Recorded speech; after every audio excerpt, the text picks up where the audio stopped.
Après avoir terminé un survol de l'épître, la première épître de Pierre, on va commencer à étudier le livre du Lévitique.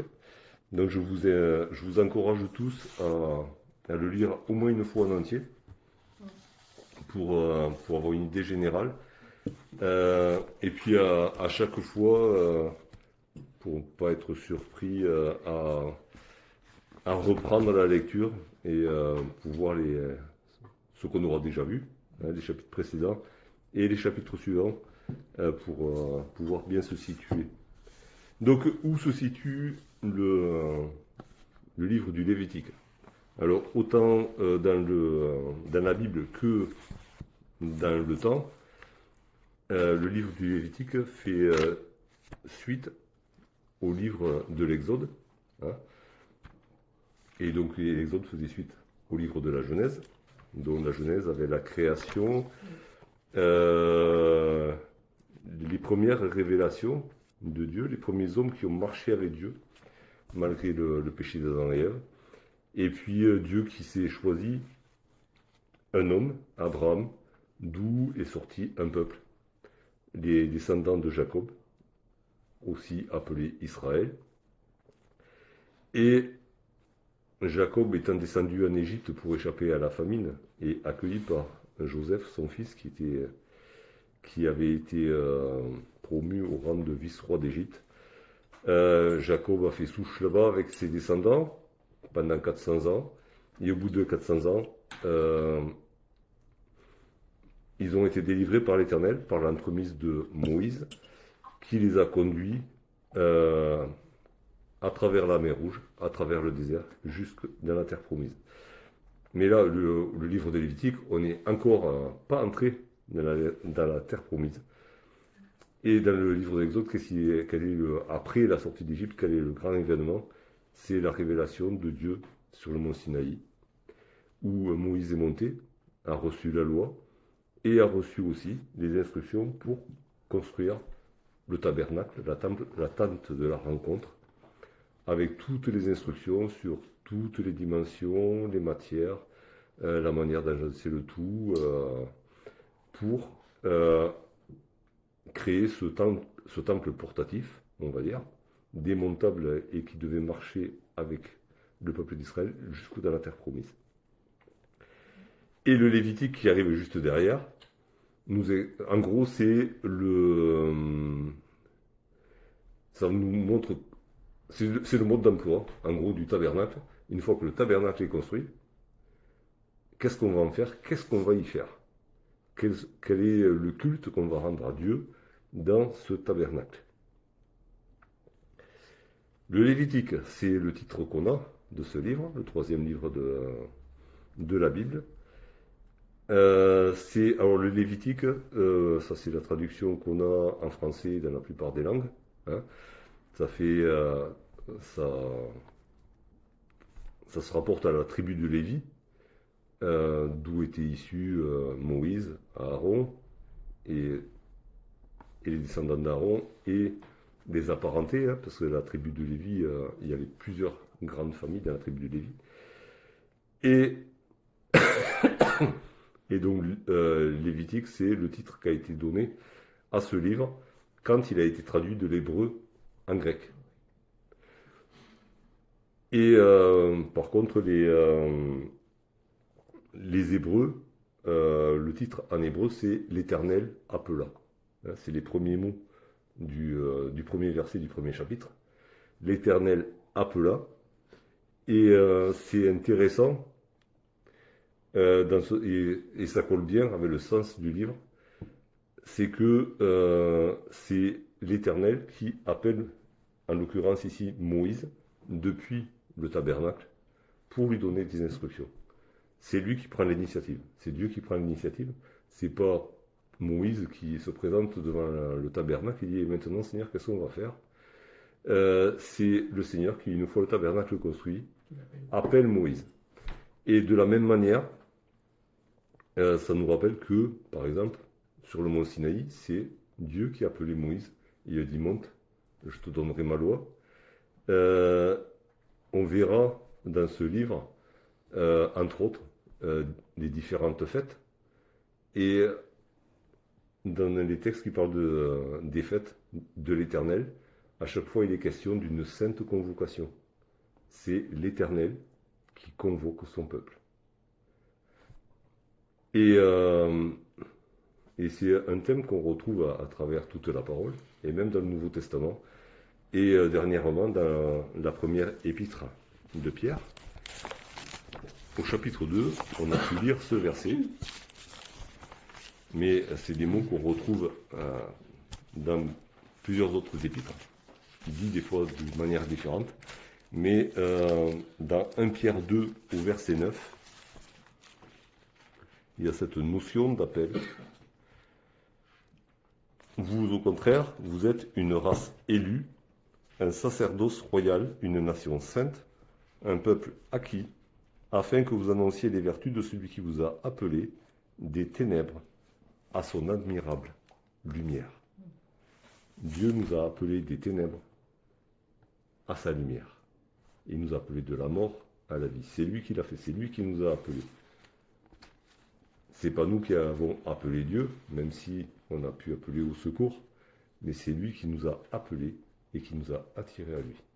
De la même manière que, ici, l'Éternel appelle Moïse pour lui donner ses instructions. Alors, qui est l'auteur du livre du Lévitique? Alors, celui qui l'a rédigé, c'est Moïse, d'accord? Mais l'auteur, encore une fois, comme pour tous les livres de la Bible, c'est le Saint-Esprit.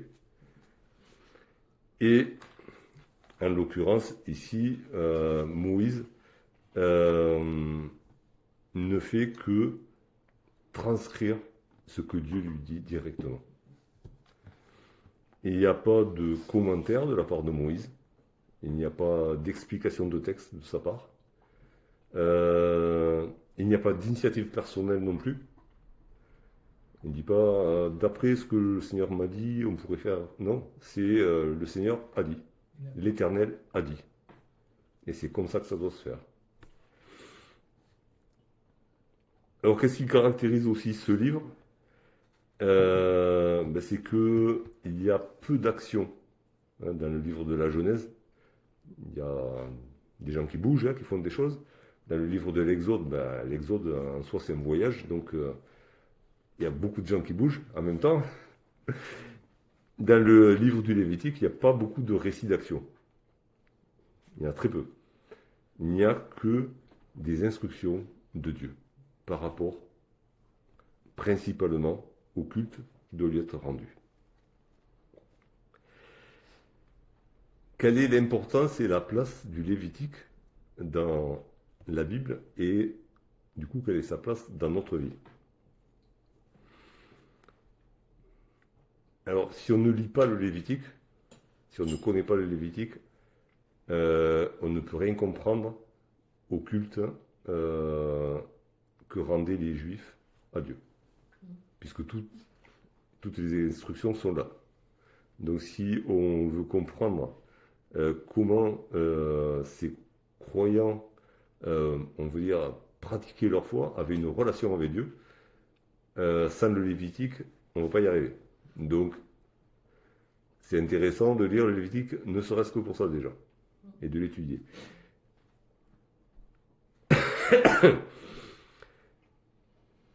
C'est intéressant parce que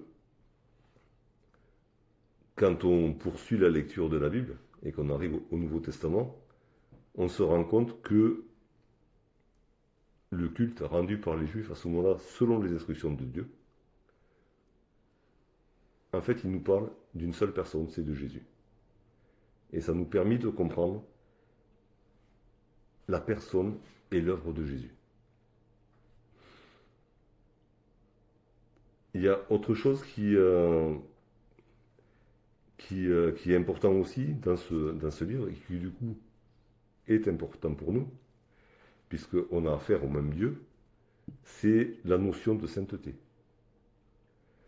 On l'avait vu en passant dans la première épître de Pierre, il y avait cette citation justement du Lévitique qui était là, « Vous serez saints, car je suis saint ». Et c'est un refrain qui revient 7 fois dans le Lévitique. vous serez saints, car je suis saint. Et du coup, ça nous dit que Dieu est saint, et que du coup, ses adorateurs doivent être saints. Sinon, et il peut pas, si l'adorateur n'est pas sanctifié, il ne peut pas rendre un culte au Dieu saint. Et à travers tout le livre, il est question de sainteté. De la sainteté de Dieu, de la sainteté du temple, de la sainteté des offrandes, de la sainteté des adorateurs. Quelle est aussi l'importance de ce livre? C'est du coup de nous faire réfléchir à ce que doit être le culte qu'on rend à notre Dieu. Puisque Dieu a donné des instructions aux Hébreux pour lui rendre un culte, ces instructions, même si on n'est plus à l'âge des sacrifices, les instructions, on va dire l'esprit de la lettre, on va dire la pensée de Dieu par rapport à sa sainteté et à la nôtre, elle n'a pas changé. Les exigences de Dieu n'ont pas changé, comme Dieu n'a pas changé. Et du coup, ça doit nous faire réfléchir à la manière dont nous offrons un culte à Dieu. Dans quelles conditions et de quelle manière nous offrons un culte à Dieu. Et même si il y a un vocabulaire qui, on va dire, qui heurte peut-être un petit peu notre conception, enfin notre pensée qui est contemporaine, donc du coup notre pensée d'aujourd'hui qui est imbibée de Jésus-Christ, d'amour, de pardon acquis. Il est intéressant de se pencher quand même sur le livre du Lévitique parce que il est très lié au Nouveau Testament. Et alors Jésus ne cite pas, ne dit pas, je vous parlais, quand il cite l'Ancien Testament, il n'est pas dit qu'il a cité des passages du livre du Lévitique. D'ailleurs, du coup, ça ne s'appelait pas Lévitique, ça s'appelait l'Éternel appela. Mais il parle des écrits de Moïse à plusieurs reprises. Et du coup, on ne peut pas étudier la vie de Jésus en faisant impasse sur les livres de Moïse, donc le Pentateuque, Genèse, Exode, Lévitique, Nombre et Deutéronome, puisque Jésus s'est appuyé sur ces livres-là, entre autres. Jésus n'a rien retranché de l'Ancien Testament. Il a accompli toute la loi et les prophètes, et il a expliqué sa propre œuvre par la loi et les prophètes. Donc si on est attaché à Jésus, par ricochet, on est attaché à ces livres-là aussi. Et je propose juste de lire quelques versets où Jésus parle des écrits de Moïse. Alors, on trouve ça entre autres dans l'évangile de Luc au chapitre 24, notamment quand Jésus, après sa résurrection, chemine avec les disciples qui s'en vont à Emmaüs le jour de sa résurrection. Donc Luc 24, au verset 27 par exemple.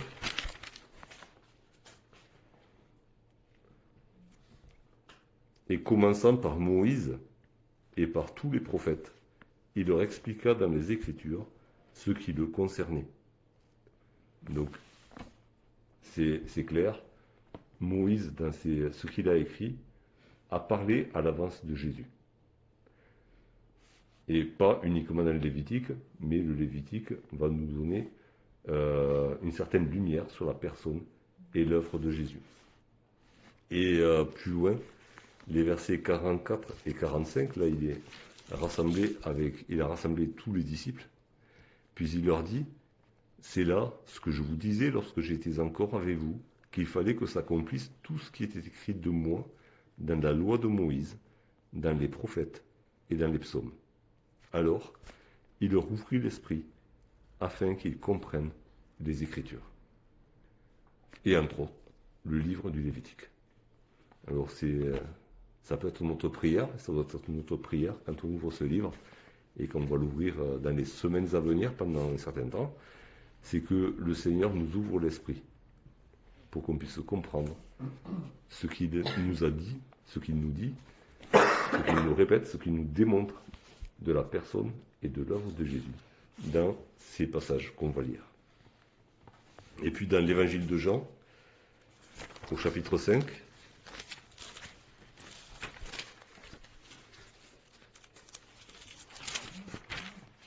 les versets 46 et 47, il s'adresse là aux pharisiens qui se disaient défenseurs de la loi de Moïse, pratiquement adorateurs de Moïse, hein, à leur manière, et il leur a dit, car si vous croyez Moïse, vous me croiriez aussi, parce qu'il a écrit à mon sujet. Mais si vous ne croyez pas à ses écrits, comment croirez-vous à mes paroles? Et c'est une condamnation grave pour ces soi-disant supporters de Moïse. Jésus leur dit, du moment que vous ne me croyez pas, en fait, c'est que vous ne croyez pas ce que Moïse a écrit de moi. Encore une fois, Jésus a remis une couche. Moïse a parlé de moi dans ce qu'il a écrit. Dans toute la loi, il a parlé de moi. Et on retrouve encore un lien avec l'Ancien Testament, enfin, entre le Lévitique et le Nouveau Testament, notamment dans l'Épître aux Hébreux, où il est dit que toutes ces choses étaient, tout ce qui est décrit dans le livre du Lévitique, était l'ombre des choses à venir, était une image, une sorte de parabole de ce que Jésus allait accomplir. Et puis on a vu aussi déjà dans la première épître de Pierre, le Lévitique est cité textuellement. Alors quel est du coup, alors on a déjà quelques pistes, mais quel est en fait le but central du Lévitique? Alors pour nous, évidemment, ça sera entre autres de mieux connaître la personne de Jésus et son œuvre. Quel était le but pour le croyant lambda hébreu de l'époque? Dans Lévitique 20,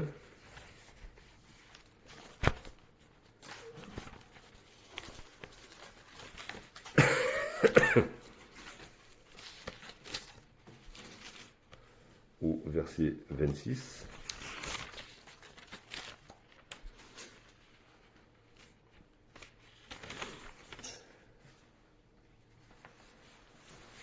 il y a Lévitique 26, donc ça ne va pas le faire.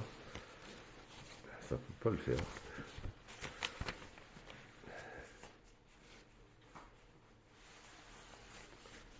Vous serez saints pour moi, car je suis saint, moi l'Éternel. Je vous ai séparés des peuples, afin que vous soyez à moi.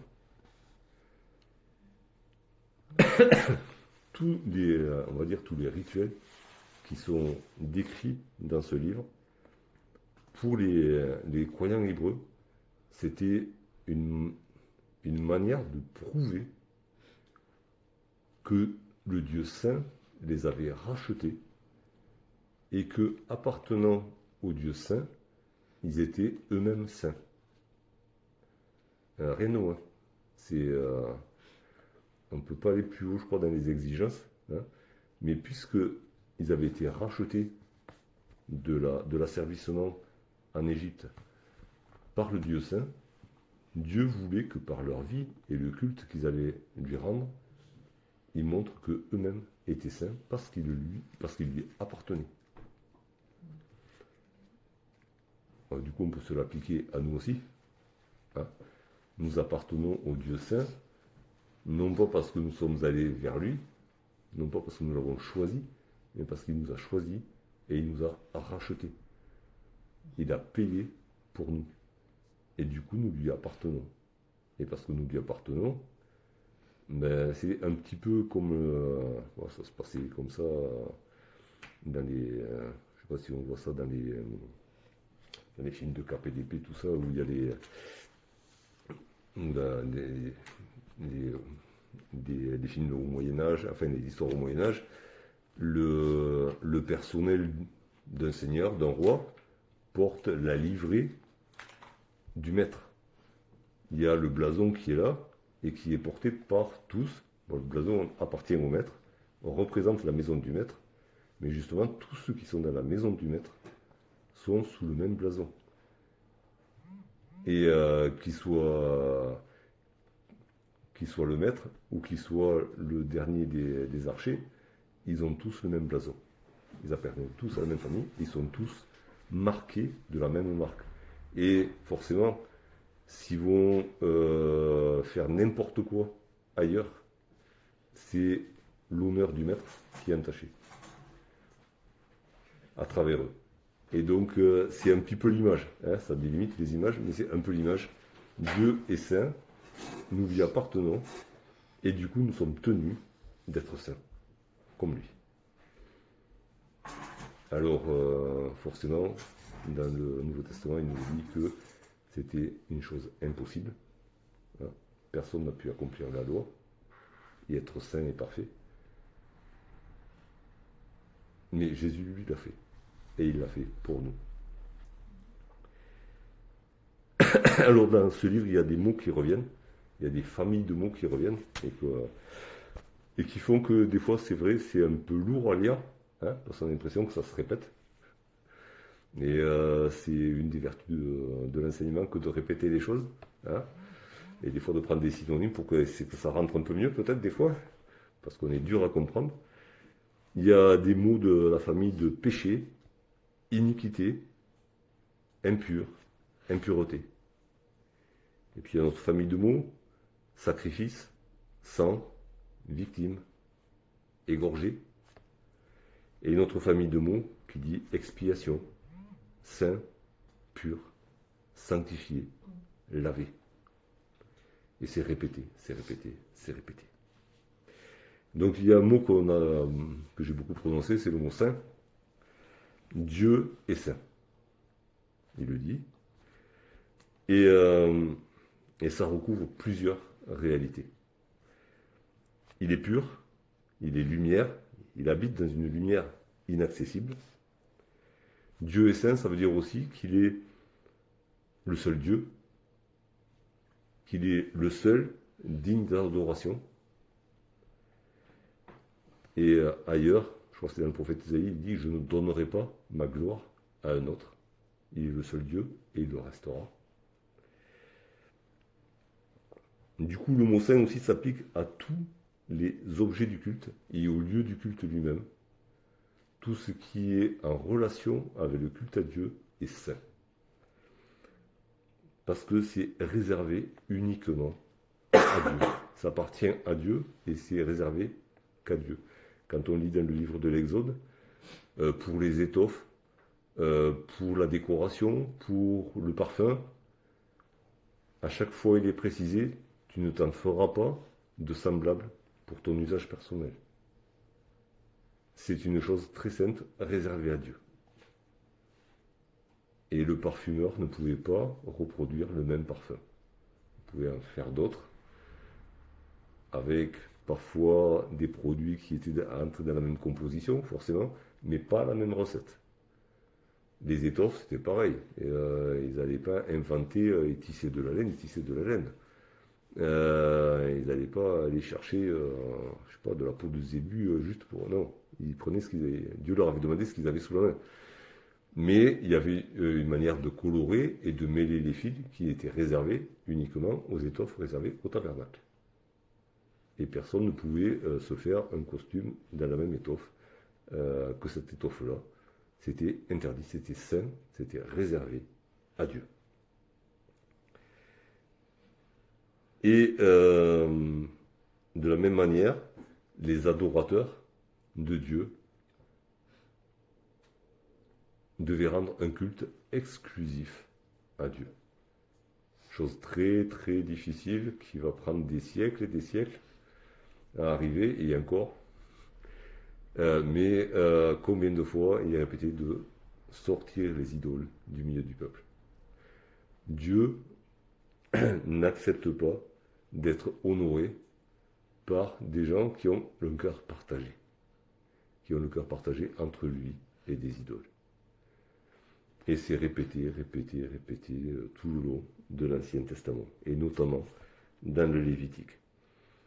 Et, et de tout ça, du fait que Dieu est le seul Dieu, digne d'être adoré, que tout ce qui a trait au culte est saint parce que appartenant exclusivement à Dieu, et parce que ses adorateurs lui appartiennent exclusivement. Il est répété à plusieurs reprises, non pas dans le Lévitique, mais dans le Deutéronome, dans les psaumes, dans les prophètes, que Dieu est un Dieu jaloux. Ça découle directement de sa sainteté et de la sainteté de son culte. Dieu ne peut pas supporter d'être mis sur le même pied d'égalité que qui que ce soit. C'est pas possible. Ce qui lui appartient et n'appartient à personne d'autre. Ce qui n'est pas contradictoire avec ce que nous est dit dans le Nouveau Testament, où nous sommes héritiers de Dieu, co-héritiers de Christ, que nous partagerons sa gloire, qui nous a réservé une place auprès de lui. Mais dans certaines conditions, et ce ne sera pas nous qui aurons pris la place, c'est lui qui nous l'aura donnée. Par référence à la prédication de dimanche, Satan qui a voulu avoir une place égale ou supérieure à celle de Dieu, ben, la sanction est tombée immédiatement. Et il a été précipité sur la terre. Il a tout perdu, pratiquement tout, du seul fait d'avoir voulu une place égale à celle de Dieu.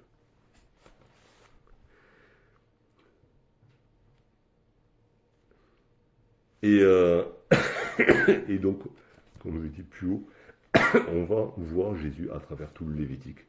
On va voir sa personne, avec cette mention qui revient souvent, sans défaut, pur, sans tache. On va voir ses souffrances, avec tous ces mots qui parlent d'égorger, de sacrifier, de déchirer, de sang répandu.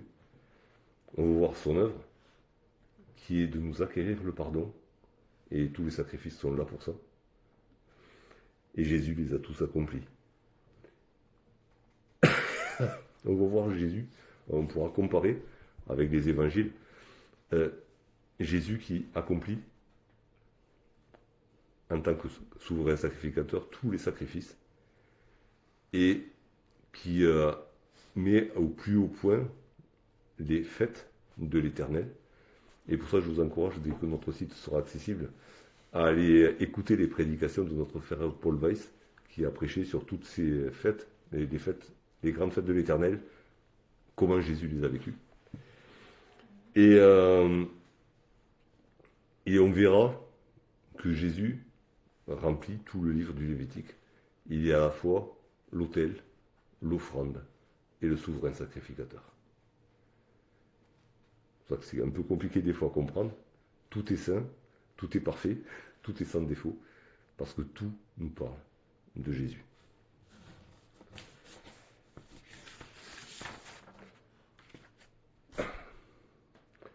Alors, tout ça, ça va nous pousser à réfléchir à ce qu'est notre culte, notre adoration pour Dieu, et de la même manière que pour le peuple hébreu, Dieu a donné des instructions pour être adoré comme lui le veut. Ben, nous aussi, on reçoit des instructions de Dieu pour l'adorer comme lui le veut. Alors il n'est pas question là de choix de cantique ou de forme matérielle, mais il est question de sainteté et de disposition de cœur. Il a été souvent reproché au peuple, enfin, littéralement c'est écrit dans Ésaïe, mais c'est quelque chose qui revenait, d'adorer Dieu des lèvres, mais avec un cœur éloigné de lui. Et la sainteté, c'est une disposition de cœur où justement on se rapproche de Dieu. On ne peut pas être éloigné de Dieu et être saint. Ça ne marche pas. On ne peut pas être saint et éloigné de Dieu. Et donc, il y a cette notion où, pour adorer Dieu comme il le veut, il nous faut rechercher la sainteté, être purifié de nos péchés et être entier pour lui. Et c'est quelque chose qui revient dans l'Ancien Testament. Il est souvent question d'hommes intègres. Intègre, ça veut dire entier. Alors ça ne veut pas dire qu'il était sans défaut. Celui dont il est le plus question qu'il était intègre, c'est le roi David. Et il en a fait de grosses bêtises. Mais quand il revenait à Dieu, c'était d'un cœur entier. C'était pas à moitié, il faisait pas semblant, il était entier pour le Seigneur. Et la sainteté, ça a ce sens-là aussi, être entier pour le Seigneur, ne pas avoir un cœur partagé. Et le livre des Lévitique enseignait aux Hébreux à rendre un culte, les formes du culte, mais aussi il y avait un lieu. Et il y avait un seul lieu pour rendre un culte. Alors les Israélites vont souvent se rater et offrir un culte à Dieu ailleurs qu'au tabernacle. Et ça va dégénérer après en idolâtrie, en tout ce qu'on veut, en division et autres. Dieu avait dit, je choisirai un endroit où faire résider mon nom. Et c'est là que vous me rendrez un culte. Et c'est là que vous vous rendrez pour les grandes fêtes. Et pas ailleurs. Il y avait un seul endroit. Dieu est partout, ok. Dieu a tout créé, c'est vrai. Mais pour les Hébreux, il y avait un seul endroit, voulu par Dieu, pour lui rendre un culte. Et nous, de la même manière, il y a un seul endroit. Alors, c'est pas à Rome, c'est pas à Jérusalem, ok. Le seul endroit, c'est en Jésus. Et par Jésus. On ne peut pas être agréable à Dieu autrement qu'en Jésus et par Jésus. Et pour terminer cette petite introduction, je voulais juste partager avec vous 2 versets du Nouveau Testament. Le premier, dans la première épître de Pierre, d'où nous sommes sortis récemment, et qui du coup était une bonne introduction au livre du Lévitique. 1 Pierre 2, le verset 5. On peut commencer au verset 4. Approchez-vous de lui, de Jésus-Christ, pierre vivante, rejetée par les hommes, mais choisie et précieuse devant Dieu. Et vous-même, comme des pierres vivantes, édifiez-vous pour former une maison spirituelle, un saint sacerdoce, afin d'offrir des victimes spirituelles agréables à Dieu par Jésus-Christ. Alors il est question de s'approcher, et de s'approcher du cœur du temple. Hein, et le cœur du temple, c'est Jésus-Christ. On ne peut pas, pour offrir des victimes agréables à Dieu, on ne peut le faire que par Jésus-Christ et près de Jésus-Christ. Donc approchons-nous de Jésus-Christ. On ne sera jamais assez proche. Okay, donc on peut avancer tous les jours et se rapprocher tous les jours un peu plus de Jésus pour pouvoir être à même d'offrir de mieux en mieux un culte agréable à Dieu. Et encore une fois, là, il est question de sacerdoce. On avait lu tout à l'heure que nous sommes un peuple de sacrificateurs. Et les sacrificateurs, les prêtres, offrent des sacrifices. Et là, il est question de victimes spirituelles. On ne va plus égorger des agneaux, mais on va offrir des victimes spirituelles. Et ça nous parle quand même de sacrifice. Ça pourra faire l'objet d'une étude aussi. Le culte qu'on rend à Dieu est un culte où il y a du sacrifice. Je suis en train de... je médite un peu sur ces choses-là ces derniers temps, peut-être que ce sera l'objet d'une prochaine prédication. Mais il y a une notion, on offre à Dieu des victimes spirituelles, qui seront donc agréables à Dieu. Donc il y a cette notion, on s'approche de la pierre vivante, la base, la fondation du temple. Nous formons nous-mêmes un temple, et il est question de cela dans les épîtres de Paul, vous êtes le temple du Saint-Esprit. Et, euh, et par Jésus-Christ, on va pouvoir rendre un culte agréable à Dieu. Et le livre du Lévitique va nous guider vers Jésus dans la sainteté pour pouvoir rendre un culte agréable à Dieu. Et puis un autre passage que j'affectionne beaucoup, je ne peux pas vous le cacher, vous le savez, c'est dans Luc, au chapitre 1er.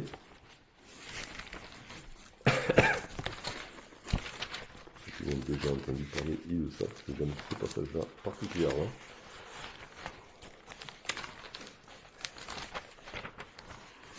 Luc chapitre 1er, c'est le cantique de Zacharie,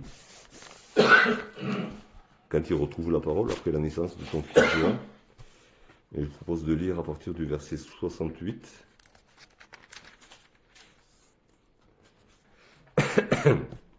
Béni soit le Seigneur, le Dieu d'Israël, de ce qu'il a visité et racheté son peuple, et nous a suscité un puissant sauveur dans la maison de David son serviteur, comme il l'avait annoncé par la bouche de ses saints prophètes des temps anciens, un sauveur qui nous délivre de nos ennemis et de la main de tous ceux qui nous haïssent. C'est ainsi qu'il manifeste sa miséricorde envers nos pères et se souvient de sa sainte alliance, selon le serment par lequel il avait juré à Abraham notre père, de nous permettre, après que nous serions délivrés de la main de nos ennemis, de le servir sans crainte, en marchant devant lui dans la sainteté et dans la justice tous les jours de notre vie. Et on peut faire le lien directement entre le culte demandé par Dieu aux Hébreux et cette prophétie de Zacharie qui certainement n'a pas compris tout ce qui est prophétisé, puisqu'il parlait de son fils et de celui pour qui son fils allait ouvrir le chemin. Mais donc il ne pouvait pas tout imaginer, parce que les disciples même qui l'ont vécu n'ont pas tout compris du premier coup. Mais il y a ces choses-là qui transmettent de la part de Dieu. C'est que Jésus est venu pour nous permettre, déjà pour nous délivrer de nos ennemis, de notre pire ennemi, de Satan. Il est venu pour nous délivrer. Et dans quel but? Pour qu'on puisse le servir. Enfin, Dieu a envoyé Jésus-Christ pour qu'on puisse le servir sans crainte. Pourquoi sans crainte? Parce qu'il va nous donner les moyens, par Jésus-Christ, de marcher dans la sainteté et la justice tous les jours de notre vie. Le peuple hébreu, par ses sacrifices, obtenait, on va dire, une sainteté transitoire et incomplète. Par Jésus-Christ, nous recevons la sainteté éternelle et la capacité de marcher tous les jours de notre vie dans la sainteté et la justice. Non pas la nôtre, mais celle de Jésus-Christ, mais c'est à travers Jésus-Christ que Dieu nous voit et accepte les adorateurs que nous sommes. Alors voilà, je vous ai donné juste quelques fils conducteurs pour lire le livre des Lévitiques. On peut en trouver d'autres, on peut l'étudier de différentes manières, mais le livre des Lévitiques parle du culte, comment il doit être rendu à Dieu, dans quelles conditions, quels doivent être ses adorateurs, comment doivent-ils être, et c'est beau de voir l'accomplissement. Dieu a posé ses exigences que les Israélites n'ont pas pu tenir, mais Dieu a trouvé un moyen pour que tous sur la terre puissent lui rendre un culte. Dieu a rempli lui-même toutes les exigences par Jésus-Christ. Et c'est maintenant chose possible. Alors, forcément, il y a deux côtés. Il y a l'œuvre de Jésus qui est parfaite et accomplie. Et puis, il y a ce que nous devons faire aussi. Et ce que nous devons faire, le livre du Lévitique va nous encourager à le faire et va nous montrer comment le faire, mais surtout va nous mettre au pied de Jésus, qui a tout accompli pour nous. alors on pourra devenir des vrais adorateurs, en esprit et en vérité.